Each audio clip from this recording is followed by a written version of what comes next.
معاذ بن انس رضی اللہ تعالی عنہ سے مروی ہے، رسول اللہ صلی اللہ علیہ وسلم نے فرمایا من قرأ سورة الاخلاص 10 مرات بنی لہ بیتا فی الجنہ، جو 10 مرتبہ سورۃ الاخلاص پڑھ لیتا ہے اس کا جنت میں گھر بنا دیا جاتا ہے۔ آپ کو تو آتی ہے نا سورۃ الاخلاص؟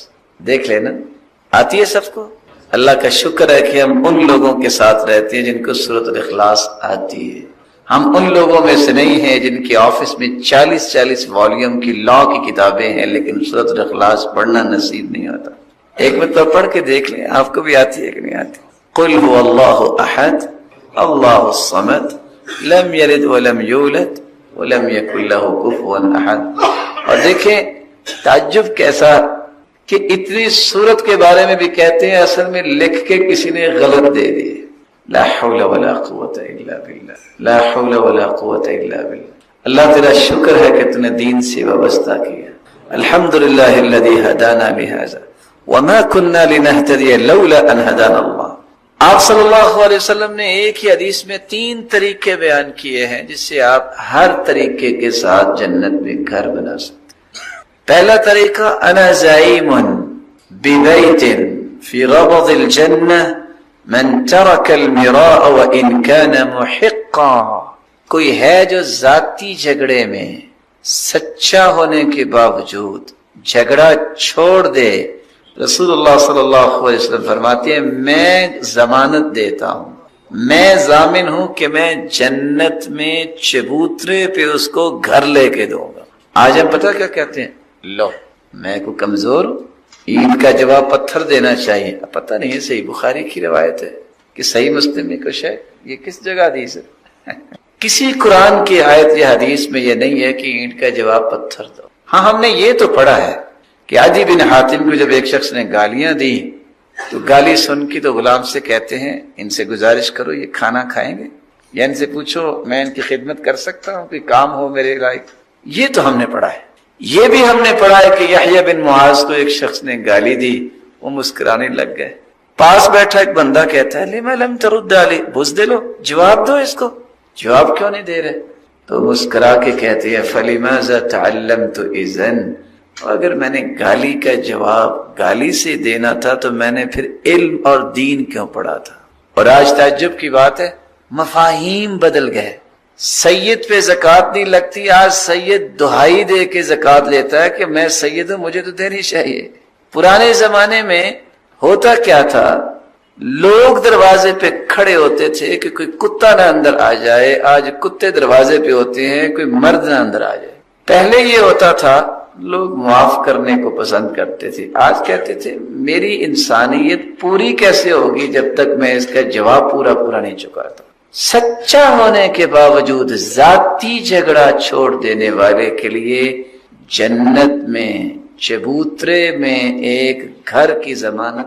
ام ہشام رضی اللہ تعالی عنہا جو حارث بن نعمان کی بیٹی ہیں، فرماتی ہیں لقد كانت تنورنا وتنور رسول اللہ صلی اللہ علیہ وسلم واحدا سنتين او سنة وبعض سنة، 2 سال یا اس کے لگ بھگ میرے گھر کا تنور اور رسول اکرم صلی اللہ علیہ وسلم کی زوجات مطہرات جہاں کھانا پکاتی، ہمارا یہ تنور دونوں گھروں کا تھا، ہم اکٹھی روٹیاں لگایا۔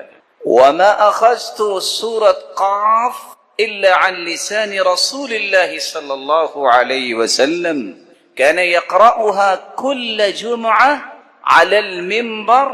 میں نے سورة قاف یہ اللہ کے رسول صلی اللہ علیہ وسلم سے یاد کی، میں روٹیاں پکا رہی ہوتی اور میں گھر میں ہوتی، اللہ کے رسول صلی اللہ علیہ وسلم اذا خطب الناس جب لوگوں کو خطبہ دیتے منبر پر کھڑے ہو کے تو اللہ کے رسول صلی اللہ علیہ وسلم نے اتنی بار سورت قاف پڑھی ہے کہ مجھے بار بار سن کے یہ پوری سورت یاد ہو۔ واصل ابن اسقع رضی اللہ تعالی عنہ روایت کرتے ہیں كان رسول اللہ صلی اللہ علیہ وسلم يقرأ بقاف والقرآن المجید في الفجر ونحوها۔ آپ صلی اللہ علیہ وسلم کا معمول یہ تھا کہ آپ صبح کی نماز میں سورت قاف اور اسی طرح کی صورتیں پڑھا کر۔ صحابی روایت کرتے ہیں رسول اللہ صلی اللہ علیہ وسلم نے فرمایا اعطیت مکان التوراۃ السبع الطوال، اللہ عز و جلال نے تورات کی جگہ پہ مجھے 7 لمبی صورتیں عطا کی ہیں۔ وَأُعْطِيتُ مَكَانَ الْإِنْجِيلِ الْمَثَانِي، اور انجیل کی جگہ پہ مجھے بار بار پڑھی جانے والی آیات عطا کی ہیں۔ وَفُضِّلْتُ بِالْمُفَصَّلِ، اور مجھے فضیلت عطا کی گئی ہے مفصل صورتوں کے ساتھ، اور مفصلات جہاں سے صورتیں شروع ہوتی ہیں ان میں سے پہلی صورت سورت قاف ہے۔ سیدنا عمر رضی اللہ تعالی عنہ سوال کرتے ہیں ابو واقد اللیثی رضی اللہ تعالی عنہ سے، ما كان رسول اللہ صلی اللہ علیہ وسلم یصلی به یصلی الاضحى والفطر، اچھا یہ بتاؤ اللہ کے رسول جب عید الاضحیٰ اور عید الفطر کی نماز پڑھاتے تو کون سی صورتیں پڑھتے؟ تو صحابی ابو واقد اللیثی بیان کرتے ہیں كان يقرأ بقاف والقرآن المجید، اور دوسری صورت اقتربت الساعة وانشق القمر، یہ دونوں عید الاضحیٰ اور عید الفطر میں یہ صورتیں بھی پڑھا کرتے۔ ہم عموماً سورۃ الاعلی اور سورۃ الغاشیہ ہی سنتے پڑھتے۔ السنن محجورہ، کتنی سنتیں ایسی جو چھوٹ گئی سستی کی وجہ سے، کاہلی کی وجہ سے، بے توجہی کی وجہ سے۔ آج وقت ہے کہ اس ہستی کی ایک ایک سنت کو زندہ کیا جائے، اور جو اللہ کے رسول کی سنت سے جتنا پیار کرتا ہے وہ اللہ کے ہاں اتنا ہی مقام رکھتا ہے۔ رسول اللہ صلی اللہ علیہ وسلم نے سورۃ الفاتحہ کے بارے میں کتنی خوبصورت باتیں بیان کی۔ سب سے پہلی بات رسول اللہ صلی اللہ علیہ وسلم نے فرمایا والذی نفسی بیدی، قسم ہے اس ذات کی جس کے ہاتھ میں میری جان ہے، ما انزل فی التوراۃ ولا فی الانجیل ولا فی الزبور ولا فی الفرقان مثلها یعنی القرآن، وإنها لسبع من المثانی والقرآن العظیم الذي اعطیته۔ اللہ تعالیٰ نے آسمانی اور الہامی کتابوں میں سے نہ تو تورات میں ایسی صورت نازل کی، نہ انجیل میں ایسی صورت نازل کی، نہ ہی زبور میں ایسی کوئی صورت نازل کی، اور نہ ہی قرآن مجید میں ایسی صورت ہے جیسی اللہ تعالیٰ نے سورۃ الفاتحہ کو نازل کر کے اپنی مخلوق پر انعام کیا ہے۔ یہ 7 آیتیں بار بار پڑھی جانے والی ہیں، یہ القرآن بھی ہے، قرآن مجید کی ماں کا درجہ اس کو دیا گیا، الکتاب بھی ہے، یہ کتاب اللہ کی ماں کا درجہ دیا گیا اس کو۔ رسول اللہ صلی اللہ علیہ وسلم نے ایک دوسری روایت میں فرمایا کہ سورۃ الفاتحہ یہ ایک بے مثال نور ہے، ایک ایسی روشنی ہے۔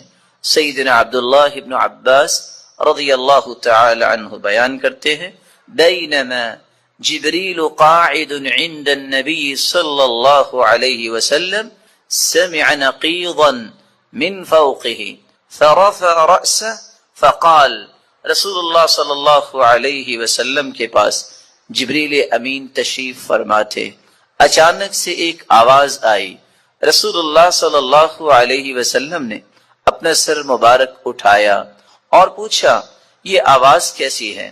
تو جبریل امین نے جواب دیا هذا باب من السماء فتح اليوم لم يفتح قط الا اليوم، آسمان کا یہ وہ دروازہ کھلا ہے جو آج تک نہیں کھلا تھا۔ فنزل منه ملک، اور اس دروازے سے ایک فرشتہ زمین کی طرف اترا ہے۔ فقال هذا ملک نزل الى الارض لم ينزل قط، پہلے نہیں اتارا گیا یہ فرشتہ الا اليوم، آج ہی اس کو اترنے کا حکم دیا گیا۔ فسلم، اور اس فرشتے نے اتر کر سلام کہا۔ وقال ابشر بنورین، اے اللہ کے محبوب 2 روشنیوں کے لیے، 2 روشنیاں اور 2 نوروں کے ساتھ آپ کو خوشخبری دینے آیا ہوں۔ اوتیتہما لم یؤتہما نبی قط قبلک، ایسے نور جو آپ سے پہلے کسی نبی کو عطا نہیں کیے گئے۔ فاتحۃ الکتاب ایک سورۃ الفاتحہ ہے، وخواتیم سورۃ البقرہ، اور سورۃ البقرہ کی آخری آیات ہیں، لن تقرأ بحرف منہما الا اعطیت، سورۃ البقرہ کی آخری آیتیں اور سورۃ الفاتحہ کا کوئی بھی حرف آپ پڑھیں تو اللہ رب العزت اس ایک ایک حرف کے بدلے عطائیں کرتے ہیں۔ اور یہ روایت صحیح ترغیب میں موجود ہے، بلکہ رسول اللہ صلی اللہ علیہ وسلم نے اس سورت کی عظمت کو بیان کرتے ہوئے صحابہ کرام کو کتنی خوبصورت بات سمجھائی۔ صحیح بخاری کا وہ واقعہ کتنا مشہور ہے کہ جب صحابہ کرام بنی سلیم کے قبیلے میں پہنچے، جب پتہ چلا ایک آنے والی عورت نے بتایا کہ ہمارے قبیلے کے سردار کو بچھو نے کاٹ لیا ہے، کیا آپ کے پاس کوئی ایسا شخص ہے جو شخص دم کر سکتا ہو؟ تو رسول اللہ صلی اللہ علیہ وسلم کے ایک صحابی جنہوں نے صرف سورۃ الفاتحہ تلاوت کی اور اس کو دم کر دیا، رسول اللہ صلی اللہ علیہ وسلم کے اس صحابی نے اس سورۃ الفاتحہ کو پڑھنے کے بعد جب دم کیا تو وہ شخص ایسی شفا کی طرف چلا گیا، وَكَأَنَّمَا نُشِطَ مِنْ عِقَالٍ، جیسے کوئی گرہ باندھی ہو کھول دی جائے۔ رسول اللہ صلی اللہ علیہ وسلم کے صحابہ نے کہا جب تک اللہ کے رسول سے بات نہ ہو جائے تو یہ انہوں نے جو 30 بکریاں بطور عوض اس کے دیا ہے ہم اس وقت تک کوئی بات نہیں کریں گے۔ جب رسول اللہ صلی اللہ علیہ وسلم کو یہ بات پہنچی، آپ نے فرمایا وَمَا كَانَ يُدْرِي أَنَّهَا رُقْيَ اقسموا واضربوا لي بسهم، آپ کو پتہ نہیں اللہ تعالیٰ نے اس سورت کو شفا بنا کے، اس سورت کو دم بنا کے نازل کیا ہے۔ اور یہی بات ابن القیم رحمۃ اللہ علیہ نقل کرتے ہیں کہ میں نے کتنے سفر کیے اور جب بھی میں بیمار ہوا تو میں نے اللہ کے پیارے پیغمبر کی اس بات پہ یقین کر کے دوائی نہیں لی بلکہ سورۃ الفاتحہ پڑھتا اور میں دم کر لیتا اپنے آپ کو، اللہ رب العزت مجھے شفا یاب کر دیتے۔ سورۃ الفاتحہ یہ عظیم ترین سورت ہے۔ رسول اللہ صلی اللہ علیہ وسلم کے صحابی سیدنا ابو سعید بن معلی بیان کرتے ہیں، مر بی النبی صلی اللہ علیہ وسلم وانا اصلی، اللہ کے رسول صلی اللہ علیہ وسلم میرے پاس سے گزرے، میں نماز پڑھ رہا تھا، مجھے انہوں نے آواز دی، میں نے سلام پھیرا اور سلام پھیرنے کے بعد اللہ کے رسول صلی اللہ علیہ وسلم کی خدمت اقدس میں حاضر ہوا۔ آپ نے فرمایا میں نے آپ کو آواز دی، الم یقل اللہ یا ایھا الذین آمنوا استجیبوا للہ وللرسول، آپ نے اللہ کا یہ کلام نہیں سنا کہ جب اللہ اور اس کے رسول کی بات ہو تو اس بات کو فوراً مانو، لبیک کہو۔ کہا اللہ کے رسول صلی اللہ علیہ وسلم میں نماز پڑھ رہا تھا، پھر اللہ کے رسول صلی اللہ علیہ وسلم نے فرمایا الا اعلمک اعظم سورۃ فی القرآن قبل ان اخرج، کیا میں تمہیں قرآن مجید کی سب سے عظیم سورت نہ سکھا دوں اس سے پہلے کہ تم مسجد سے نکل جاؤ، اپنے گھر کو لوٹ جاؤ؟ میں نے کہا کیوں نہیں؟ تو رسول اللہ صلی اللہ علیہ وسلم نے جو سورت سکھائی، جو قرآن مجید کی عظیم ترین سورت ہے، وہ سورۃ الفاتحہ کی تعلیم دی۔ یہی وجہ ہے رسول اللہ صلی اللہ علیہ وسلم نے یہ فیصلہ سنا دیا، کاش اس فیصلے کو بھی امت مان لے، لا صلاۃ لمن لم یقرأ بفاتحۃ الکتاب، جو شخص نماز کے اندر سورۃ الفاتحہ نہیں پڑھتا اس کی نماز نہیں ہوتی، جیسا کہ صحیح بخاری کی روایت ہے۔ اور صحابی تو بیان کرتے ہیں، عبادہ بن صامت رضی اللہ تعالی عنہ کہ فجر کی نماز ہم نے پڑھی اللہ کے رسول صلی اللہ علیہ وسلم کے پیچھے، جب رسول اللہ صلی اللہ علیہ وسلم قرآن کی تلاوت کر رہے تھے، فثقلت علیہ القراءہ، قرات آپ پہ بوجھل ہوئی، رسول اللہ صلی اللہ علیہ وسلم نے سلام پھیرا اور سوال کیا لعلکم تقرؤون خلف امامکم، کیا تم امام کے پیچھے بھی پڑھتے ہو؟ تو صحابہ کرام نے کہا جی ہاں۔ تو رسول اللہ صلی اللہ علیہ وسلم نے فرمایا لا تقرؤوا لا تفعلوا كما في روایت اخرى، دوسری روایت کے الفاظ ہیں لا تفعلوا الا بفاتحة الكتاب، امام کے پیچھے کھڑے ہو کر تم صرف سورۃ الفاتحہ پڑھا کرو، فإنه لا صلاة لمن لم يقرأ بها، کیونکہ سورۃ الفاتحہ پڑھنے کے بغیر نماز نہیں ہوتی۔ یہ ایسی خوبصورت اور ایسی مبارک سورت ہے جو اللہ اور اس کی مخلوق کے درمیان مکالمے کا ایک خوبصورت جوہر ہے، ایسا گوہر ہے۔ انسان الحمدللہ رب العالمین کہتا ہے تو اللہ رب العزت فرماتے ہیں حمیدنی عبدی، میرے بندے نے میری حمد و توصیف بیان کی۔ جب بندہ مومن الرحمن الرحیم کہتا ہے تو اللہ رب العزت فرماتے ہیں اثنى علی عبدی، میرے بندے نے میری تعریف کی ہے۔ جب بندہ مومن یہ کہتا ہے مالک یوم الدین تو اللہ رب العزت فرماتے ہیں مجدنی عبدی، میرے بندے نے میری بزرگی بیان کی ہے۔ جب انسان بندہ مومن یہ کہتا ہے ایاک نعبد و ایاک نستعین تو اللہ رب العزت فرماتے ہیں ھذا بینی و بین عبدی ولعبدی ما سأل، یہ میرے اور میرے بندے کے درمیان ہے، جو کچھ بھی میرا بندہ مانگے گا میں اسے عطا کروں گا۔ تو اللہ رب العزت کے ساتھ ہم کلام ہونے کا یہ خوبصورت ذریعہ ہے۔ تو آئیے اس سورت کی طرف چلتے ہیں اور اس کے معانی کو سمجھنے کی کوشش کرتے ہیں۔ بسم اللہ الرحمن الرحیم، الحمد للہ رب العالمین، الحمد تمام تعریفیں، للہ اللہ کے لیے ہیں، رب العالمین جو تمام جہانوں کا رب ہے، الرحمن الرحیم جو بہت مہربان ہے، الرحیم نہایت رحم کرنے والا ہے، مالک یوم الدین مالک ہے یوم الدین بدلے کے دن کا، جزا کے دن کا، ایاک نعبد و ایاک نستعین، ایاک نعبد ہم عبادت کرتے ہیں صرف تیری ہی، و ایاک نستعین اور ہم مدد چاہتے ہیں صرف تیری ہی اے اللہ۔ اہدنا الصراط المستقیم، ہدایت دے ہمیں، الصراط المستقیم سیدھے راستے کی، صراط الذین انعمت علیہم راستہ ان کا جن پر تو نے انعام کیا، غیر المغضوب علیہم نہ کہ ان کا راستہ جن پر غضب کیا گیا، ولا الضالین اور نہ ان کا راستہ جو گمراہ ہوئے۔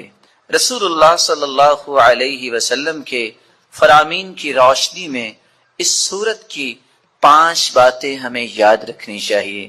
جب رسول اللہ صلی اللہ علیہ وسلم نے فرما دیا کہ سورۃ الفاتحہ کے بغیر نماز نہیں ہوتی تو بندہ مومن کو یہ یقین کر لینا چاہیے، آپ کو 10 دلائل کوئی پیش کر دے، آپ کو 10 کو دلائل پیش کر دے، جب تک سورۃ الفاتحہ آپ نہیں پڑھ لیتے کبھی بھی اس بات پہ اطمینان نہ کیجیے گا کہ میری نماز مکمل ہوئی ہے یا نہیں۔ مکمل اس وقت ہوگی جب سورۃ الفاتحہ کی تلاوت کی جائے گی۔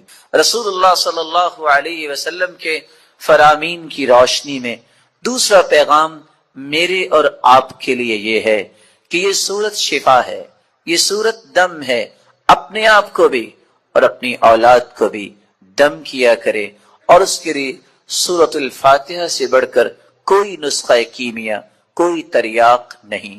تیسرا پیغام اس سورت کا جو مجھے اور آپ کو سمجھنا ہے کہ اللہ کی تعریف اللہ کو بہت پسند ہے۔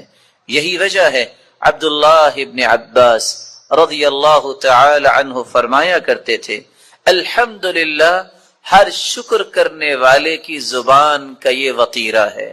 الحمدللہ سب سے پہلے آدم علیہ السلام نے جو کلمہ اللہ نے جب انہیں پیدا کیا، روح ڈالی، تو سب سے پہلا کلمہ جو ان کی زبان پہ آیا وہ الحمدللہ تھا۔ نوح علیہ السلام نے بھی کہا فَقُلِ الْحَمْدُ لِلَّهِ الَّذِي نَجَّانَا مِنَ الْقَوْمِ الظَّالِمِينَ، اور ابراہیم علیہ السلام نے بھی یہی کہا الحمدللہ الذی وہب لی علی الکبر اسماعیل و اسحاق، اور داود اور سلیمان علیہ السلام کے قصے میں بھی یہی بات ملتی ہے وقال الحمدللہ الذی فضلنا علی کثیر من عباده المؤمنین، اور اللہ رب العزت نے اپنے پیغمبر سے بھی مخاطب ہو کر فرمایا وقل الحمدللہ الذی لم يتخذ ولدا، اور اللہ رب العزت نے قرآن مجید میں اس بات کا تذکرہ کیا کہ جنتیوں کی زبان پہ بھی اگر کوئی بات ہوگی تو وہ یہی ہوگی الحمدللہ الذی اذهب عنا الحزن، اور وآخر دعواہم ان الحمد للہ رب العالمین. اور حدیث یہ بتاتی ہے اول من یدعى الى الجنہ الحمادون، سب سے پہلے اگر جنت کی طرف کسی کو آواز دی جائے گی، بلایا جائے گا، تو وہ لوگ ہوں گے الحمادون جو اللہ کی تعریفیں کرنے والے ہیں. اور اللہ کے رسول صلی اللہ علیہ وسلم کو قیامت کے دن جو جھنڈا دیا جائے گا لواء الحمد، وہ اللہ کی تعریف کا پرچم ہوگا. آدم فمن سواہ تحت لوائی، رسول اللہ صلی اللہ علیہ وسلم نے فرمایا آدم سے لے کر قیامت تک آنے والی آدمیت بشمول انبیاء اور انسانیت میرے اس پرچم تلے ہوگی. اور اللہ کے رسول صلی اللہ علیہ وسلم کو مقام محمود عطا کیا جائے گا. اللہ کی تعریف یہ اللہ کو بہت پسند ہے. اور اس بات کو سمجھانے کے لیے میں ایک اور حدیث پیش کرنا چاہوں گا. رسول اللہ صلی اللہ علیہ وسلم کے صحابی بیان کرتے ہیں قیامت کو جو ترازو قائم کیا جائے گا، جس ترازو میں نیکیاں اور برائیاں ان کا وزن ہوگا، اتنا بڑا ترازو ہوگا. لو وضعت السماوات والارض ومن فیہن فی کفہ لوسعتہن، اگر ساتوں آسمان اور ساتوں زمینیں اس ترازو کے ایک پلڑے میں رکھ دیے جائیں تو ایک پلڑا بھی بھرے گا نہیں. لیکن اللہ کی تعریف کا کلمہ صحیح مسلم کی روایت کی روشنی میں والحمدللہ تملأ المیزان، جو اللہ کے فیصلوں پر خوش ہو کر اللہ کی تعریف کرتے ہوئے یہ کلمہ اپنی زبان پہ لے آتا ہے الحمدللہ، تو اس مبارک کلمے کی وجہ سے قیامت کے دن میزان کے دونوں پلڑے نیکیوں سے بھر جائیں گے، جبکہ ایک پلڑا 14 کے 14 طبق رکھ دینے سے بھی بھرے گا نہیں. اللہ رب العزت ہمیں اللہ کی کثرت سے تعریف کرنے اور اس کے ذکر کرنے کی توفیق عطا فرمائے. چوتھی نصیحت اور چوتھا پیغام اس سورت کا یہ ہے کہ ہم نماز کی ہر رکعت میں جب یہ کہتے ہیں ایاک نعبد و ایاک نستعین، اللہ تیری ہی عبادت کرتے ہیں اور مدد بھی تجھ ہی سے مانگتے ہیں، تو پھر کسی بندہ مومن کو اس بات کو بھلانا نہیں چاہیے. وہ زندگی کے ہر حصے میں یہی کہے میرا رکوع، میرا قیام، میرا سجدہ، میری دعا، میری نظر و نیاز اور میرا توکل، میری انابت، میرا رجوع، ہر وہ چیز جو عبادت بن سکتی ہے وہ صرف ایک اللہ کے لیے ہے. اس کو بھلائے نہیں، اور مدد مانگتے وقت بھی اس حدیث کو بھی نہ بھلائے اور اس اقرار کو بھی نہ بھلائے. فَإِذَا اسْتَعَنْتَ فَاسْتَعِنْ بِاللَّهِ، جب بھی تم مدد طلب کرو تو اللہ سے مدد طلب کیا کرو. پانچواں پیغام جو بالکل بھلانے والا نہیں، اور یہ بہت خوبصورت پیغام ہے اس سورت کا، کہ جب ہم مانگتے اللہ تعالیٰ سے یہ ہیں کہ اللہ ہمیں صراط مستقیم نصیب فرما، اور یہ وہ صراط مستقیم ہے جو اللہ تعالیٰ نے اپنے انعام یافتہ لوگوں کو عطا کیا. اور انعام پانے والے لوگ کون ہیں؟ اولئک الذین انعم اللہ علیہم من النبیین والصدیقین والشہداء والصالحین. وہ انبیاء کا راستہ ہم مانگتے ہیں، صدیقین کا راستہ مانگتے ہیں، شہداء کا راستہ مانگتے ہیں، صالحین کا راستہ مانگتے ہیں. وحسن اولئک رفیقا، ان سے بڑھ کے خوبصورت رفاقت کس کی ہو سکتی ہے؟ اتنی سعادت کہ ہم مانگتے ہیں اے اللہ قیامت کے دن انبیاء کی صف میں ہمیں بھی کھڑا فرما.